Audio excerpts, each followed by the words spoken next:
sangani chiko neniyo naini pane hure risingapinde mwanga the whole country kunetswa nandiri mumasango ndichita zvanga ndichita zvemhiko dzangu ndototadza kutoita mhiko dzangu nenye kuti chandire nzanzi apinda mwanga and so pane mahure asingapinde mwanga ese maslaking from the biggest beach Pokero chakazoita kuti ndikweshana Pokero nditatine ng'anga wanogana ndokwandakambatireko Ghana the same ng'anga naPokero amba azochinja akuzondokwandoita vese hapana slaking asingapinde mwanga because vatinenge tichidana nawo anenge vachibata umbashu.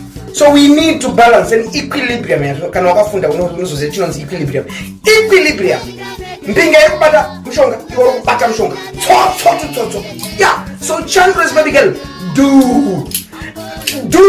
Nai, udonzwa noise. Yeah, but pana asingabate so. Pana asingabate. Ndiana asingabate. Pana zodwa mukandla bese. Tso zeze. Tso. Apana asingabate so. So, yeah, kana utori slaking you need to sigisa sipini ajagada jo yeah well done Chandras yeah ramba uri pamutsotsomu kana dzashapa uye kwandiri ndikupe powerful ones kwa uno mountain laga mountain rubbish